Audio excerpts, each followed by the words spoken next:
Assalamualaikum warahmatullahi wabarakatuh.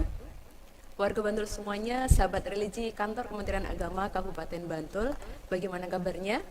Semoga sore hari ini senantiasa sehat dan senantiasa semangat untuk mengisi Ramadan 1443 Hijriah ini dengan aktivitas-aktivitas yang penuh bermakna. Ya, alhamdulillahirrahmanirrahim. Alhamdulillah waskulillah. Allahumma sholli ala sayyidina Muhammad wa ala ali sayyidina Muhammad amma ba'd. Alhamdulillahirrahmanirrahim. Pada sore hari ini kita masih diberi kesempatan oleh Allah untuk bisa bersama-sama mengikuti talkshow transformasi layanan umat yang dipersembahkan kantor Kementerian Agama Kabupaten Bantul. Ini adalah salah satu inovasi yang diberikan kantor Kementerian Agama Kabupaten Bantul kepada sahabat religi semuanya dalam rangka memberikan pelayanan yang terbaik untuk warga Bantul semuanya. Ya, alhamdulillahirrahmanirrahim, pada sore hari ini telah hadir bersama kita core of the core-nya Pondok Pesantren Kementerian Agama Kabupaten Bantul. Beliau adalah sosok pemimpin muda yang karismatik, penuh inovasi. Kita sapa terlebih dahulu beliau. Assalamualaikum warahmatullahi wabarakatuh. Waalaikumsalam warahmatullahi wabarakatuh. Pripun kabaripun Gus? Alhamdulillah baik Mbak Tias. Mbak Tias sehat nggih? Alhamdulillah. Ya, Gus sampun ngerepoti menika. Tidak. Untuk Kementerian Agama apapun harus kita lakukan. Alhamdulillah. Ya, saya perkenalkan terlebih dahulu. Beliau adalah Bapak Ahmad Siddiqi, Sarjana Psikologi Magister Sains. Beliau adalah Kepala Seksi Pendidikan Diniyah Pondok Pesantren Kantor Kementerian Agama Kabupaten Bantul. Ya, sahabat religi semuanya, insya Allah selama 30 menit ke depan kita akan berbincang-bincang gitu ya tentang pondok pesantren dan tugas fungsinya itu apa begitu, dan banyak hal yang nanti akan kita bahas bersama beliau. Oleh karena itu langsung saja kita berbincang dengan beliau nggih. Gus, jadi pondok pesantren itu kan merupakan salah satu seksi di Kementerian Agama Kabupaten Bantul gitu ya. Mungkin warga Bantul semuanya, sahabat religi semuanya masih banyak nih yang belum paham sebetulnya apa sih pondok pesantren itu, seksi pondok pesantren itu apa saja tugasnya, fungsinya apa saja begitu. Nah, mungkin Gus Asid bisa sedikit sharing dengan warga semuanya. Selanjutnya kami persilakan kepada Gus Asid. Monggo Gus. Ya. Terima kasih. Sebelumnya Assalamualaikum warahmatullahi wabarakatuh. Pada para pemirsa talkshow transformasi layanan umat channel YouTube Kementerian Agama Kabupaten Bantul yang saya hormati, pertama-tama kita wajib pada saat ini memanjatkan rasa syukur kita kehadirat Allah Subhanahu wa Ta'ala yang mana atas nikmatnya sampai hari ini kita masih diberikan kesempatan untuk menikmati bulan Ramadan yang selalu kita tunggu ini. Dengan harapan Ramadan pada tahun ini selalu ada berkah untuk kita semua dan kita bisa menjalaninya dengan sebaik-baiknya. Amin, Allahumma amin. Seperti tadi apa yang disampaikan atau ditanyakan oleh Mbak Tias, apa itu seksi pendidikan diniyah dan pondok pesantren?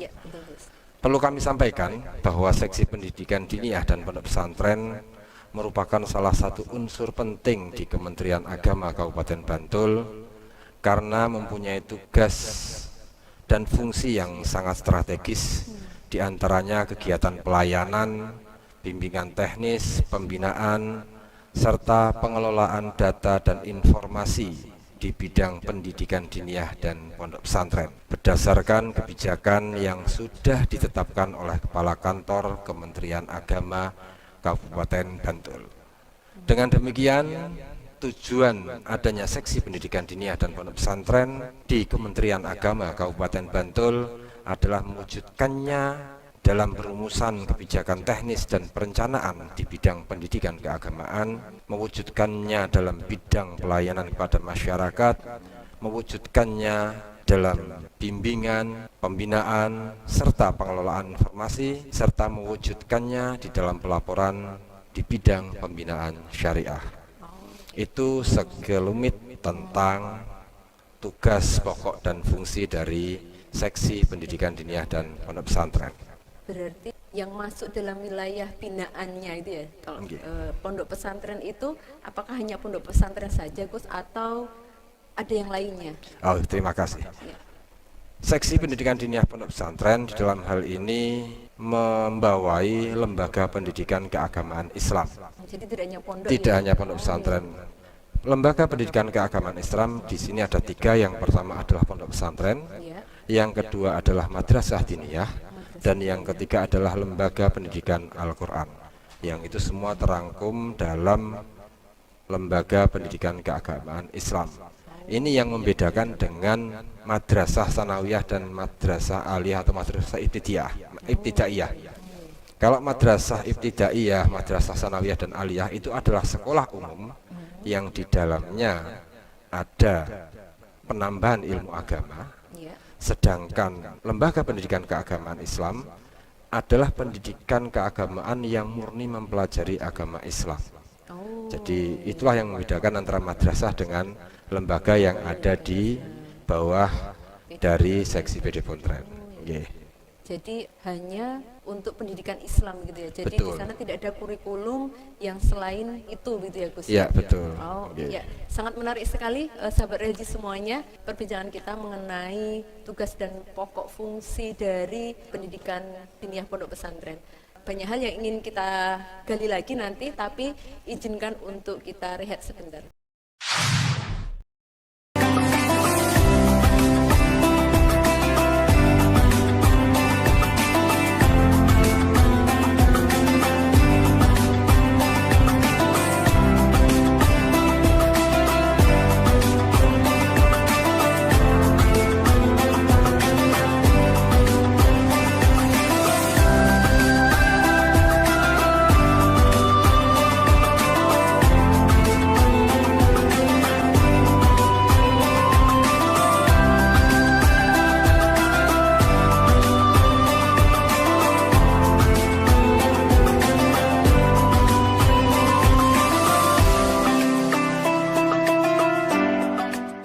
Sahabat religi semuanya, masih bersama dengan kita yaitu Gus Asyid untuk mengulik lebih jauh gitu ya tentang seksi PD Pontren.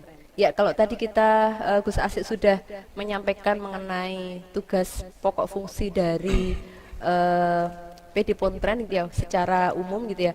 Sekarang kita akan banyak berbincang gitu ya lebih detail lagi mengenai tugas pokok fungsi dari PD Pontren gitu ya. Ya tadi Gus Asyid sampun menyampaikan bahwa PD Pontren itu ada tugas pelayanan begitu ya Gus ya.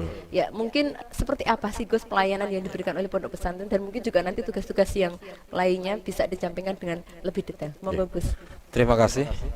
Pelayanan yang kami berikan kepada masyarakat luas yang pertama adalah terkait dengan pelayanan terhadap mitra kami tentunya. Yang pertama adalah pondok pesantren, kedua madrasah diniyah, dan yang ketiga adalah lembaga pendidikan Al-Quran yang di dalamnya terdapat TPA, TPQ, rumah tahfidz dan yang lain sebagainya. Yang pertama adalah kita memberikan izin operasional, bahwa lembaga-lembaga yang menjadi mitra kami kita harapkan mempunyai izin operasional resmi dari kita di Kementerian Agama. Semuanya ya Gus ya, termasuk Semua. TPA, TPQ gitu ya Gus ya? Betul. Oh iya iya. Nggih.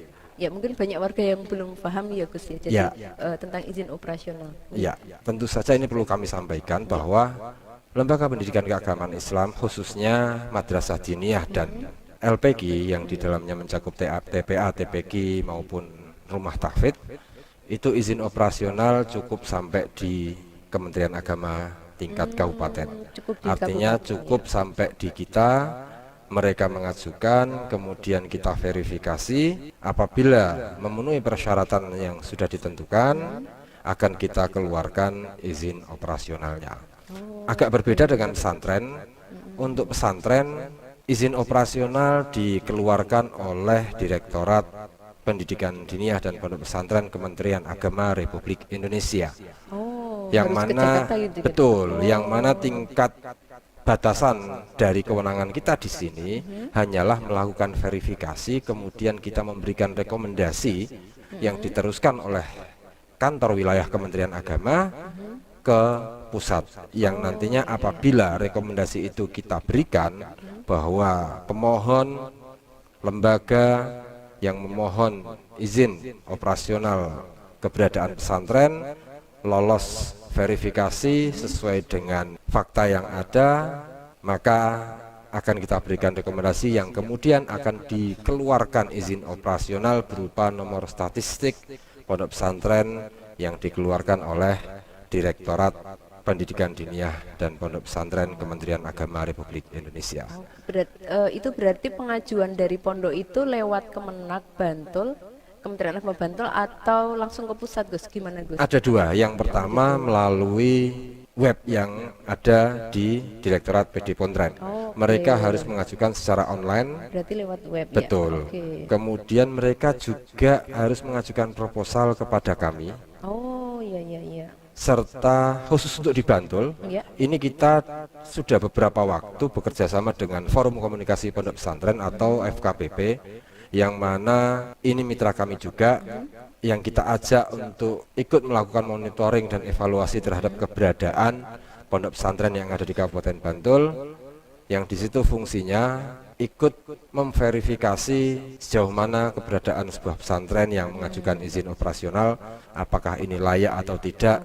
Dan ini bentuk kerjasama yang baik tentu saja, karena kita tidak sendiri di sini, kita mengajak mitra dari kalangan mereka yang dalam hal ini untuk ikut menilai, memverifikasi, dan memberikan rekomendasi apakah lembaga pemohon ini layak untuk mendapatkan rekomendasi ataupun tidak. Berarti harus mengajukan proposal ke Kementerian Agama Kabupaten Bantul, juga nanti harus mengisi web gitu ya, kalau Betul. Ya, Gus. Sebetulnya izin operasional ini fungsinya untuk apa sih, Gus? Kenapa sih TPA kemudian TPG itu harus mengajukan izin operasional gitu, Gus? Ya. Coba Terima kasih. Yang pertama adalah tentu saja untuk tertibnya administrasi. Yang kedua, ini bagian dari kami untuk mendata yang di kemudian hari akan kita jadikan dasar untuk merumuskan kebijakan-kebijakan terkait dengan fasilitasi yang diberikan oleh pemerintah terhadap lembaga-lembaga yang ada di Kabupaten Bantul. Terdata itu ya, Gus, jumlahnya berapa itu ya, kemudian fasilitas apa yang nanti bisa diberikan pemerintah, Kementerian Agama kepada lembaga-lembaga tersebut gitu, Gus ya. Dan kemudian itu kami rangkum dalam sebuah aplikasi yang namanya Simpega, yang mana keberadaan dari lembaga-lembaga pendidikan keagamaan Islam yang ada di Kabupaten Bantul itu bisa diakses informasinya oleh masyarakat luas. Wih, luar biasa. Katakanlah seseorang ingin mengetahui keberadaan dan kondisi pesantren A, tidak perlu repot datang ke pesantren yang bersangkutan, cukup klik di aplikasi Simpega apa saja yang ada di pesantren tersebut, fasilitas apa saja yang diberikan, jenjang pendidikan apa yang ada di pesantren tersebut, kemudian sarana prasarana yang dimiliki oleh pesantren tersebut, itu bisa dilihat, bisa dinikmati oleh masyarakat secara online tanpa harus jauh datang ke pesantren yang bersangkutan. Ini adalah bentuk efisiensi waktu yang bisa diambil manfaatnya oleh masyarakat. Bisa lewat HP itu ya, Betul. Gus ya? Apa tadi, Gus? Lebih mungkin apa? Simpega. Simpega. Ya, Simpega adalah Sistem Informasi Pendidikan Keagamaan. Ini merupakan transformasi layanan digital yang kita bentuk, kita buat untuk memudahkan masyarakat di dalam mencari informasi tentang lembaga pendidikan keagamaan yang ada di Kabupaten Bantul. Luar biasa. Ya, mungkin ini salah satu inovasi lagi gitu ya yang diberikan oleh Kantor Kementerian Agama Kabupaten Bantul kepada sahabat religi semuanya, warga Bantul, supaya mempermudah akses gitu ya, dan dapat memberikan pelayanan yang terbaik untuk warga semuanya. Ya, semakin asik begitu ya perbincangan kita mengenai pondok pesantren, tapi masih banyak hal lagi yang akan disampaikan oleh Gus Asep sepertinya, tapi izin untuk break sebentar.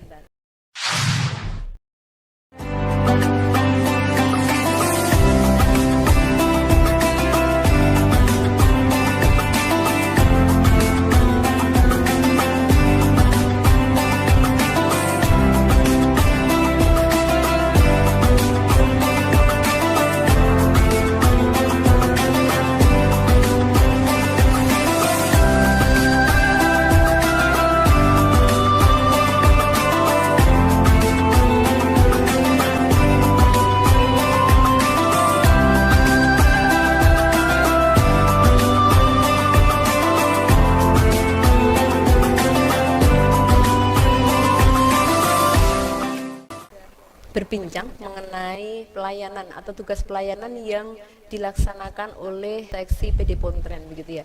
Ada tadi sampun Gus Asik sampaikan juga ada fungsi atau tugas yang lainnya yaitu mengenai pembinaan Gus. Ya, sejauh apa atau seperti apa tugas pembinaan yang dilakukan PD Pontren untuk warga masyarakat gitu Gus? Ya. Terima kasih. Tentu saja kami selalu melakukan kerjasama dengan mitra kami di bawah naungan seksi PD Pontren, yaitu Lembaga Pendidikan Keagamaan Islam yang ada, baik itu pondok pesantren, kemudian madrasah diniyah maupun lembaga pendidikan Al-Quran. Yang mana salah satu pembinaan ini juga menjadi program atau kita menjalankan mandatori dari Kementerian Agama. Ada banyak pembinaan yang kami lakukan. Pada tahun ini kita melakukan sosialisasi terhadap salah satu 7 program prioritas Kementerian Agama, yaitu moderasi beragama.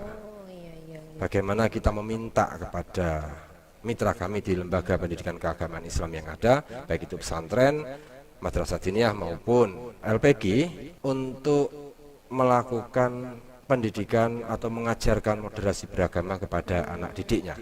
Moderasi beragama seperti kita ketahui adalah sikap dan pandangan yang tidak berlebihan, tidak ekstrim dan tidak pula radikal, dan ini terjadi di dalam agama manapun termasuk Islam. Sikap moderasi ini diperlukan untuk menjalin kerukunan antar umat, dan sikap moderasi ini bisa mencegah seseorang dari tindakan intoleran serta merasa menang sendiri.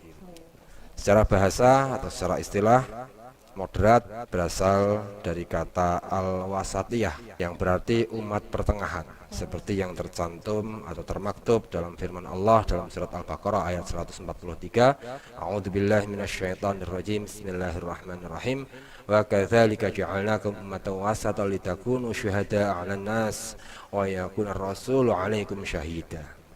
Dan demikian pula kami telah menjadikan kamu umat Islam dalam hal ini umat pertengahan, agar kamu menjadi saksi atas perbuatan manusia dan agar Rasul atau Muhammad menjadi saksi atas perbuatan kamu atau manusia itu sendiri. Dibutuhkan sikap moderat dalam upaya mewujudkan keharmonisan hidup berbangsa dan bernegara. Sikap ini dapat membuat pelakunya cenderung netral dan tidak berlebihan. Seseorang yang moderat tidak akan mengklaim dirinya paling benar, paling wah, paling merasa paling tinggi dan lain sebagainya. Ia tidak menggunakan legitimasi teologis yang ekstrim serta tidak menggunakan paksaan serta kekerasan di dalam mempelajari atau mengimplementasikan agamanya, serta tidak berafiliasi terhadap politik apapun di dalam mengimplementasikan atau mengejawantahkan pemahaman agamanya. Dalam praktiknya, sikap moderasi tidak bisa muncul begitu saja, melainkan perlu dilatih. Sikap moderasi itu yang kita harapkan kepada Lembaga Pendidikan Keagamaan Islam yang ada di Kabupaten Bantul, baik itu pesantren, madrasah diniyah maupun TPA TPG, untuk selalu mengajarkan, untuk selalu mensosialisasikan, karena lembaga pendidikan ini adalah lembaga pendidikan agama yang mana dari sinilah awal mula bagaimana seorang itu terbentuk karakternya di dalam memahami agamanya. Kemudian bagaimana moderasi beragama ini diajarkan serta ditumbuh kembangkan dengan suri teladan tentu saja dari para pendidik yang ada di Lembaga Pendidikan Keagamaan Islam yang ada, baik itu pesantren, TPA TPG maupun madrasah diniyah. Dan langkah apa saja yang bisa dilaksanakan, kami harapkan kepada seluruh lembaga pendidikan keagamaan yang ada untuk mengajarkan kepada anak didiknya, yaitu sikap tasamuh atau toleran.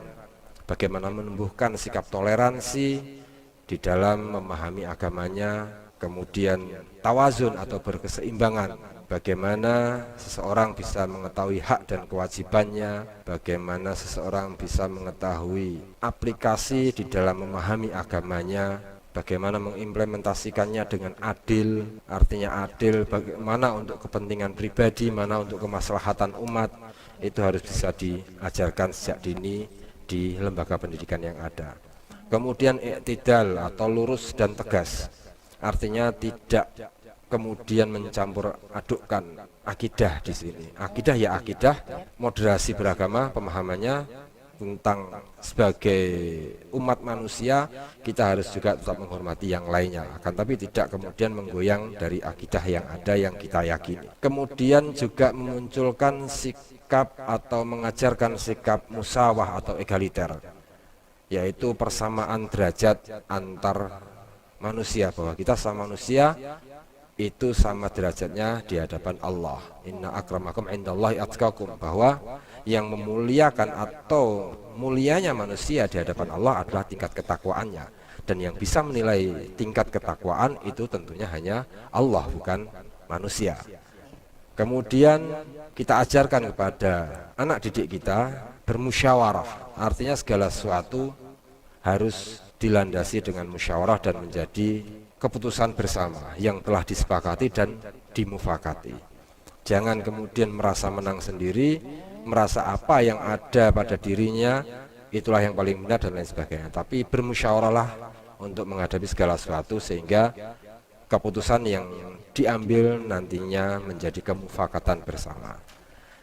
Kemudian islah, perdamaian, bahwa ajarkanlah untuk selalu bersikap damai atau selalu mengedepankan perdamaian di antara umat manusia, baik itu sesama agamanya maupun dengan agama yang lain. Jangan dicampur adukkan pengetahuan akidah dengan kebersamaan atau sebagai apa ya istilahnya dasar dari sifat manusia, yang mana manusia itu adalah makhluk yang saling menghormati, saling menghargai dan lain sebagainya. Dan yang terakhir adalah tatawur wa ibtikar, atau selalu dinamis dan inovatif.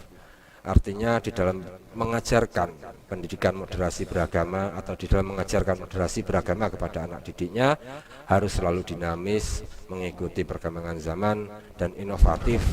Bagaimana ada inovasi-inovasi yang diajarkan kepada anak didiknya sehingga nantinya menghasilkan alumni-alumni atau santri-santri, lulusan-lulusan dari pesantren, dari madrasah diniyah maupun dari TPQ yang memahami agamanya dengan baik dan benar, sehingga tercipta kerukunan di negara kita dan menjadikan agama Islam menjadi agama yang rahmatan lil alamin. Demikian apa yang bisa saya sampaikan sedikit tentang moderasi beragama di pesantren.